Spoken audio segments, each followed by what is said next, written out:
Hey guys, this is Carter, back at it again with another part of the Bioshock Let's Play. We're going to be sticking to this format of me recording gameplay footage and then me talking over, explaining what I did afterwards. So if you remember in the last part of this, in part 7, we had gotten the camera and we had basically been tasked with taking pictures of the spider splicers to kind of get more information on them and to kind of be able to do some more damage on them. So that's what I started doing in this. As you can see, I was taking pictures of the spider splicer that was on the ceiling. That was here. And then I got this little perk here which says that spider splicer's organs can be salvaged to make first aid kits. So that was actually a really useful mod that I didn't even consider before. But at this point I was I think I got into the second level of research on spider splicers, that they were actually starting to go down pretty quickly. I had not hit the max yet for that. But I think at this point I had realized that once I got to the other side there was a security camera there. So I thought, you know what, maybe I can take a picture of that and I can get some extra research points on that too. So the ultimate goal that's been carried over from part 6 and part 7 for the Fontaine laboratories is that I have to take pictures of spider splicers, and I believe regular splicers too, so I can get more information on them to deal more damage to them and just to get more perks off them in general.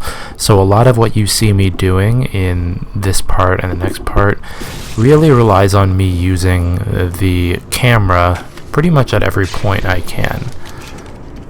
So, with that being said, I couldn't reach this camera here, so I decided just to kill it. And to this point I also realized that I kind of hit a corner here, so I was like, okay, I guess I have to check the other room for another spider splicer. So I'm just going over and grabbing every single thing I can find. There are instances in this game that do genuinely, like, scare me. Especially when, like, shit just goes to hell and there's enemies that just spawn in, like, your direct vicinity. Like, there's one part here that really kind of freaked me out, and I think it was actually towards the end of this part, and this was already an extended part. I had to keep going in this level until I got back over to Fontaine's Fisheries. So this whole part is kind of an extended move through these last two areas that I was moving through to get to the spider splicers. So one thing I didn't realize is that I think oh no, it didn't happen here, it happened after. I can explain when it happens after. But at this point I'm starting to move to the next group. I didn't take a picture of this guy quick enough, as he kind of just jumped through the ceiling before I was able to do anything. And I saw there was another guy here, so I was like, fuck it, I'll take a picture of him, at least so I can get something, before I can actually start firing on these things. So I believe this area, you'll see the sign here. The fighting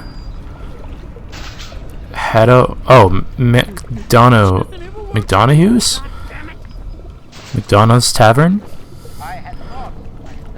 So I remember I had gotten back to this area when I originally played the first version. I think I got as far as the 3rd level in this game. So this scrounger didn't really look like it was something I was going to be interested in, so I just decided against it. I decided to save some ammo here. Or at least try to. And it's at this point that I kind of get like very, very paranoid with how I'm playing, and I'm kind of like always trying to have like one eye over my shoulder to make sure like if enemies pop up or not. And I'm kind of looking in pretty much like every spot, and this is kind of this is kind of my bane when it comes to like games that have aspects of horror in them. I tend to go as slowly as possible, which is not always as exciting for a Let's Play, but you're kind of getting what you're seeing here. So I decided to go in the back way instead of out the front door, or through that front door. The thought of me wife and child hiding in that filthy submarine makes me blood boil. Help me get them to safety and I'll be in your debt for life. So the whole idea here is that we want to go through the foundry, like the fish nurseries. We want to go through there because at the end of the nurseries there is a here's a submarine that has Atlas's wife and child in it. So that's kind of this whole thing, and the reason we can't directly go to that right away is that we have to go through the Fontaine Fisheries first before we can do anything else. So as you can see, a lot of my plan at this point, since I have the camera and I know what it can do, a lot of my new strategy in this is to kind of lead with the camera, so I can first get a picture and get some research points on the enemies that I'm going forward against, and then kill them. Because the more research points I can get, the more I can get bonuses on damage, or the more I can get bonuses on like certain abilities. And you saw when I went after that one guy who had his eyes on the machine the whole time, it gave me a new perk that I was able to add. But it wasn't one I was really interested in, but the fact that like, hey, if you use your research tools, you can possibly get new perks. Like I think this is a really cool idea, and it kind of really helped me. It was a cool incentive to push me to actually use the camera and to even lead with the camera out of like almost all of these fight scenes from this point on. Maybe it's not the smartest thing in the long run, but it definitely can help. Now, I never realized this before, but some of these pickup consumables that you can get when you come across the ones that are like alcohol, that can, like, you drink too many of them in one sitting, it can get you dizzy. But the alcohol will heal up your HP, while things like cigarettes and pep bars will heal up your what's it called? It'll heal your the blue meter. I forget what that's called.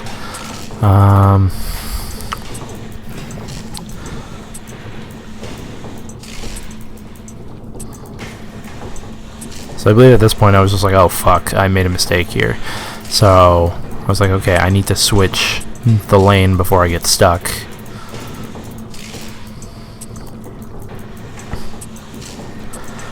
And like with some of the easier level what's it called? One of these easier level hacking puzzles, the game will give you like ample time to be able to like design the path, but some of them the liquid flows through the pipes so quickly that by the time you realize you've hit a dead end, it's too late. You can't really change the path to anything that's worth salvaging. So just like you saw in the last part when I was trying to do the big one of the big machines that could give you more supplies, and I failed it because like it was just going by so quick, and the fact that I didn't put the circuit board into the correct layout, it was just like, well, fuck, there's no way I can come back from this. So I just had to make sure I didn't throw it into a bomb square or an alarm square, which are like the two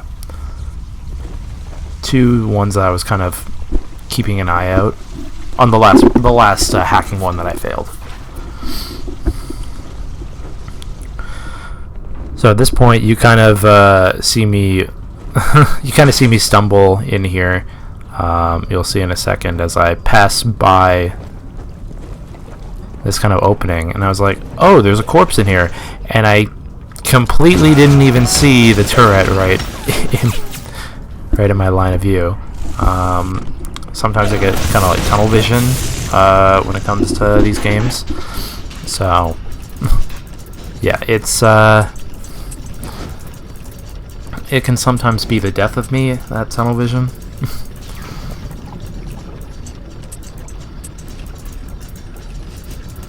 So at this point, just do another hacking thing, and I believe this is a hack for the turret. I do a lot of hacking in this particular part. So, and oftentimes I just kind of scramble to get like the different spots open before kind of figuring out the end of this. So.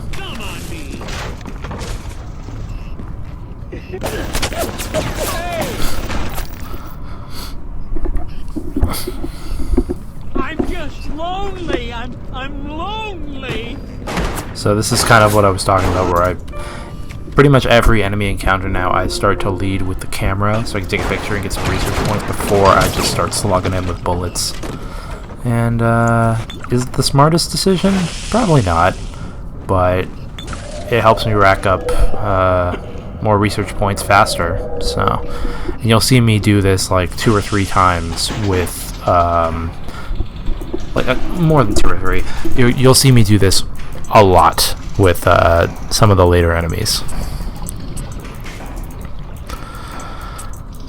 So the goop in this machine is actually going through a lot quicker than the other ones. And at that point I realized, I was like, okay, there's no way I could get that one in time. So with knowing that, I decided to go back over and do it again, knowing that it's like, okay, let's actually just get this fucking thing out of this corner. You kind of see me scramble to get it away from that corner of bombs.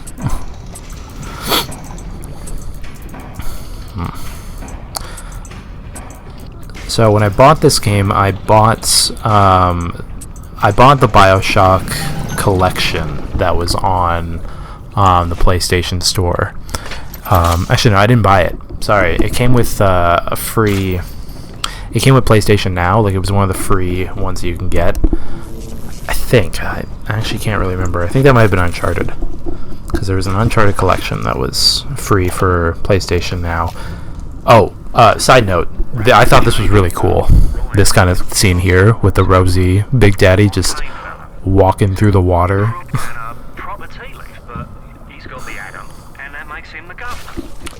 I just thought it's like such a cool visual while you're in this area. That's like, I don't know, it's just like the little things in this game that really catches my eye. But yeah, the collection, I had gotten this collection once, so I also have a copy of Bioshock 2 and Bioshock Infinite that I can play. The only problem is that I have never played 2 or Infinite, so I don't know what to expect from those games. I've played this game before, so there were certain things that I knew before going into it. To be honest, I forgot a lot of things in this game, as I don't know, it had been probably a good like 7 or 8 or 9 years since I last played it, that like there was just little things I forgot about.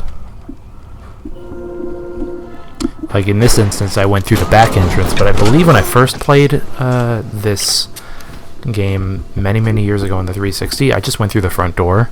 I also wasn't really paying attention to the story as much back then, because I believe I was just trying to farm this game for achievements, and I remember seeing my brother play it, and I was like, oh, this looks cool to play.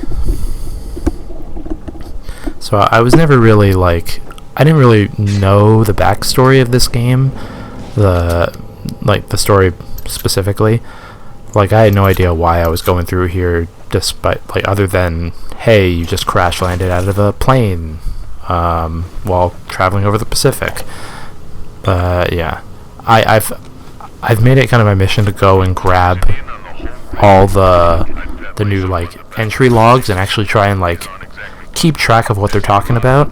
So, and quite honestly, it's an interesting story. Just like, you kind of, with all of these audio logs, you kind of start to put together, like, little pieces here and there of what life was like before shit hit the fan. And the environments look stunning, even for, I believe this was like 2008.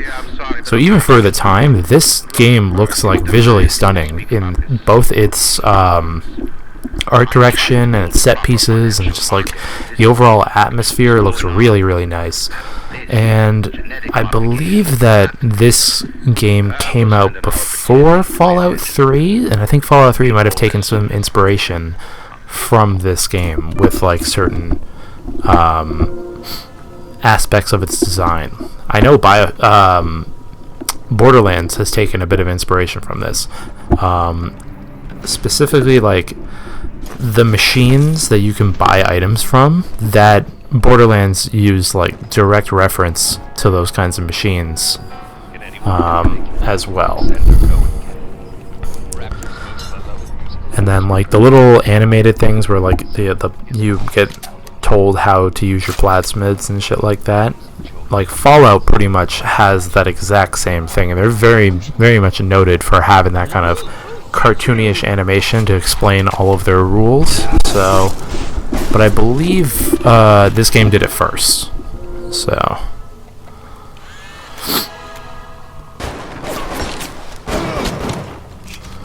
at this point, I believe I got, like, plus, like, damage times 2 on these enemies.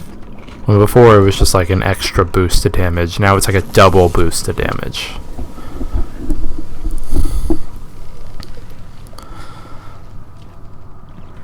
So I kept this part a little bit longer. I think I mentioned this before. I kept this part a little bit longer because I was kind of going very, very slowly through this area, kind of taking my time.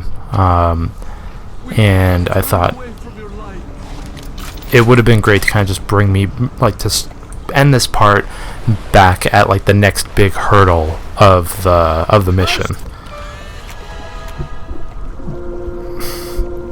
Man, those nitro splicers are annoying. Those guys with the bombs. There, I get the bonus on them. And that almost killed me.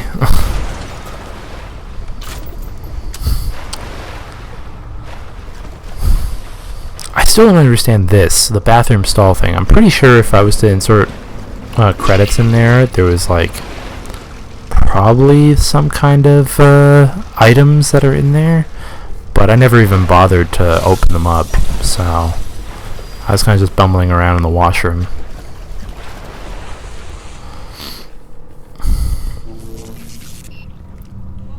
This is the wages of sin. So some of these next rooms here, on this upper level, the way that you approach them really started to freak me out. So you'll see me getting, like, extra cautious and extra paranoid with some of these next rooms.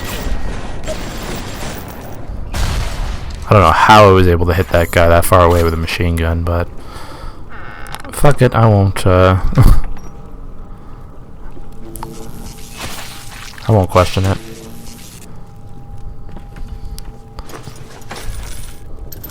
So I believe the first room that I enter is one here on the left.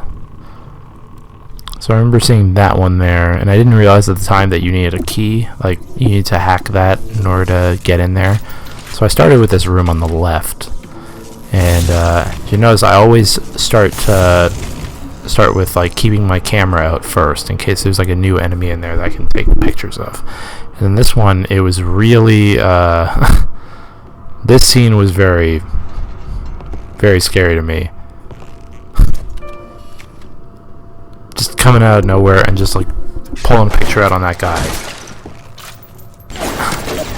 And then just taking him out. And then realizing that at this point I wasn't alone, as these 3 other guys just came out of nowhere and started attacking me. So yeah, that was that was something I was a little worried about when it happened. There's one part in I believe in this part specifically where I really start to mess up on my inputs, and there's a good 20 seconds that I whiff a whole bunch of different commands. Like, it's really bad, and I can explain what happened. That doesn't mean we always win. Fontaine Futuristics is the biggest thing going in Ratchet. So let me be plain. When we arrest that tow rag Fontaine for his thieving and smuggling, we must make it clear that we won't touch his business interests. We sit on the council because these poor sods trust us, not because God gave us a check.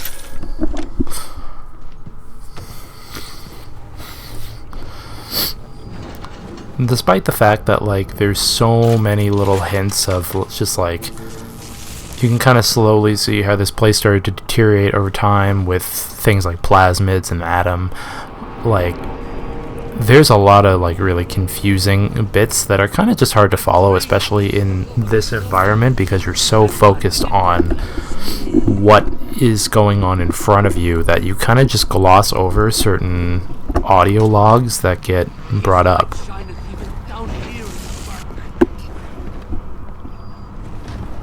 Which I guess is my only problem with audio logs in games. I've never really had time to kind of just go back and focus on them.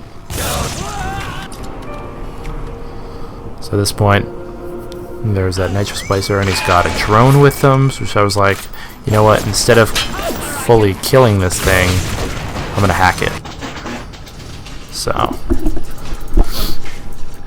I was like, I kind of need some sort of backup here, because I'm getting, as soon as there's some kind of backup ally, especially in a horror game, I instantly feel a little bit better. I think it's the fact of what makes certain horror games a lot better is if it's just you going through this nightmare world by yourself.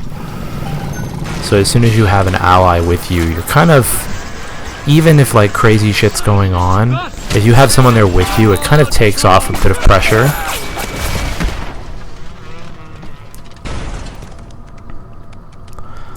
I also forgot to mention that some of these enemies sound really familiar, and I think that nitro splicer, one of the extras voices is the guy from Team Fortress 2, the medic.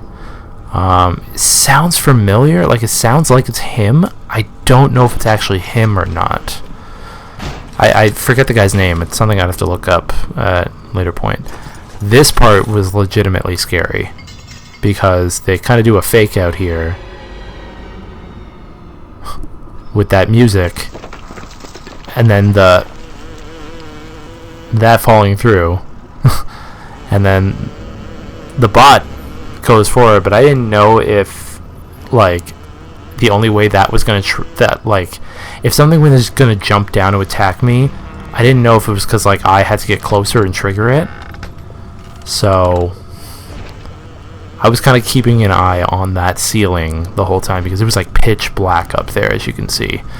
And I was just I kind of don't want to go over there, as I feel like something's going to jump out at me. So I kept a weapon out. I was readying all my weapons just in case, because I didn't know if there was one of those spider splicers going to come out and just jump me. So I just immediately get into the corner, and I just watch the front there. Kind of just start frantically picking up everything I can see before finally going for that safe. So at this point, I've remembered that I had an auto hack with me, so I was just you know what, fuck it, I'll just auto hack it. So at this point, I'm kind of just watching the ceiling to make sure nothing is still gonna come down and attack me, and I was just you know what, fuck it, I'm just gonna run. So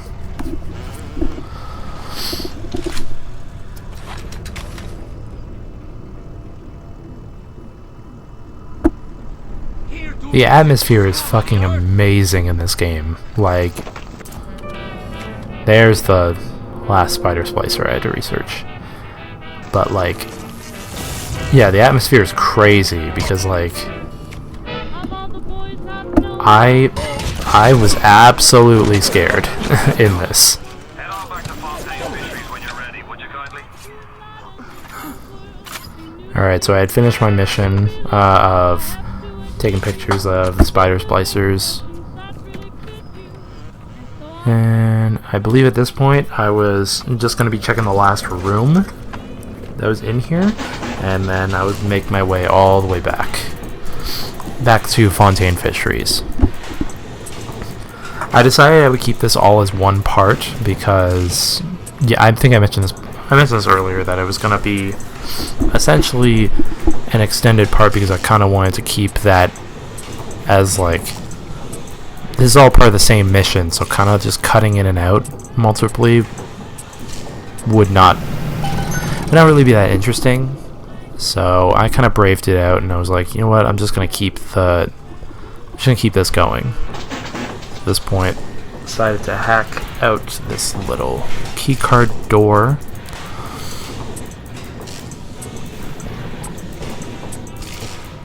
This one was going by really fucking quick. Luckily I was able to get through this one.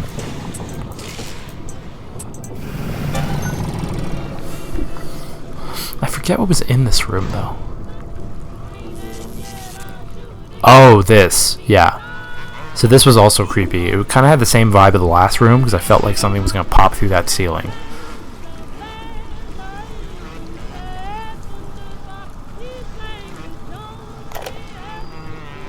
We saw our Masha today. We barely recognize her. That's her, Sam said. You're crazy, I told him. That thing? That is our Masha? He was right. This story is kind of fucked up here, this specific audio log. Fontaine Fisheries. And then when she was done, she walked off, hand in hand with one of those awful golems. Masha! So that story they're talking about there is, I didn't realize what that story was talking about at the time, but that is essentially Masha would have been one of the little sisters, and then the walked away with the golem was a big daddy. So I didn't realize that at the time, but that's like a fucked up thing to imagine, that like, yeah, those little sisters, they're just regular little girls. They had parents, and those parents had to see them while they were like at their most twisted.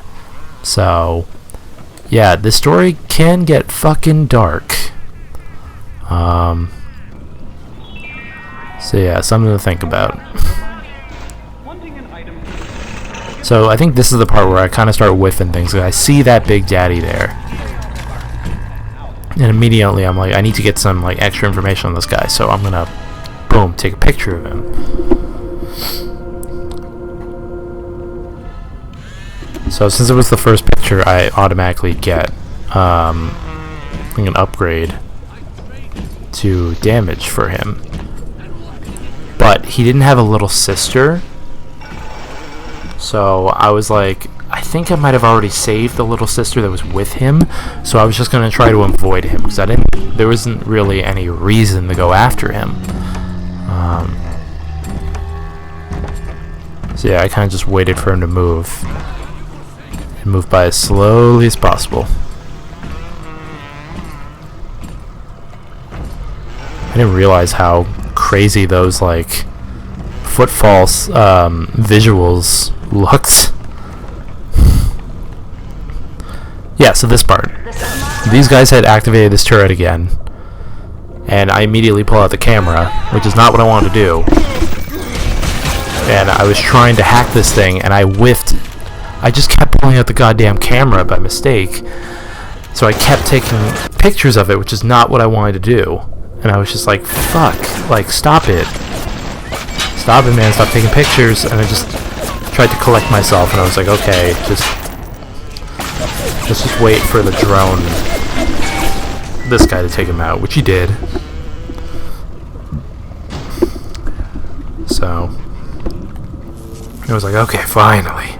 So I just went over and kind of picked up the pieces. However, this is when I was like, okay, I need to make the decision here. As I'm making my way back,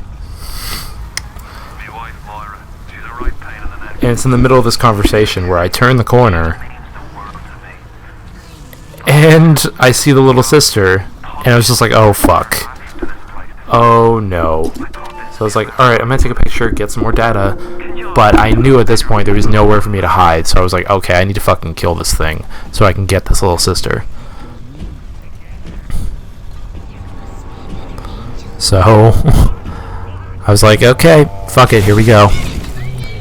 And since he was in the water, that was like extra damage on him. And I was trying to pull out all the armor piercing stuff that I had, which is like one thing I will be kind of upset about, is like the way you switch between ammo takes forever. It takes so fucking long. And yes, I did die again against this guy, because I am really not good at first-person shooters. And then I realized he was still in the midst of fighting someone. So I quickly had to make my way back and like...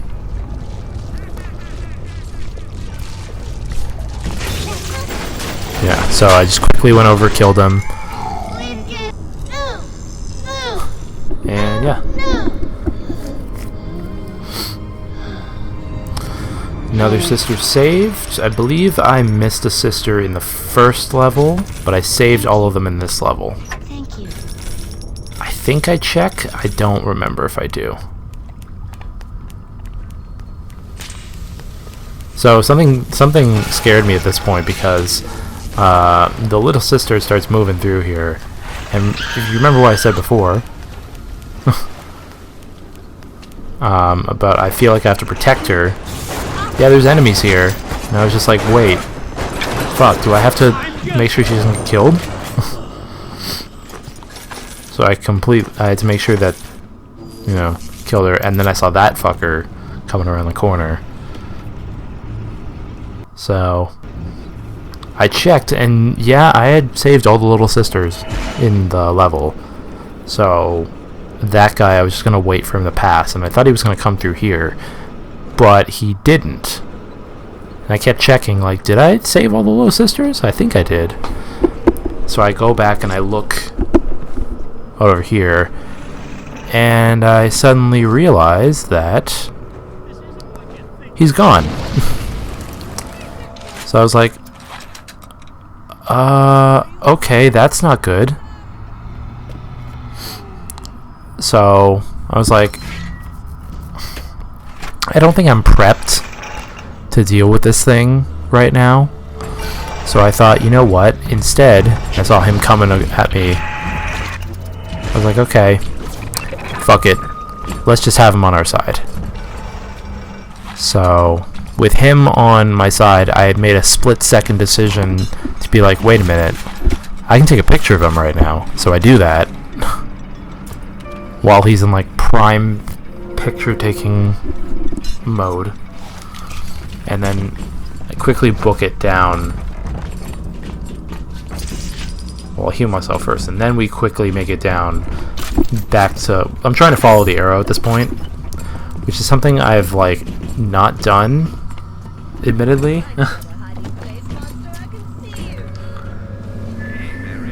At this point, you hear the female splicer.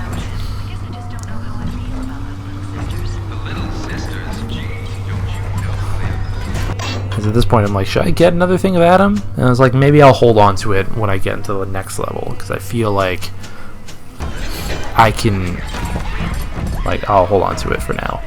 And at this point I can hear that spider splicer.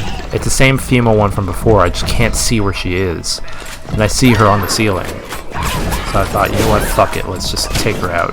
At this point I have the Big Daddy to help me, so I'm not as worried as I was before, but I do decide to take a picture of it.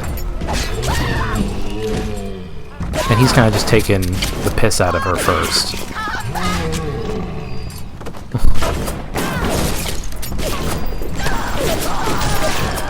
And at this point, I think after checking the spider splicer, I was like looking at him, and he's about to go. So I was like, you know what, fuck it, I'm just gonna run back to the Fontaine Fisheries. And I believe this is where I end this part. So yeah, I just make my way back to the entrance. And for part 9, we are going to make our way into the Fontaine Fisheries, where we see the crazy stuff that happens. Alright guys, that's going to be it for this part, and we'll see you next time.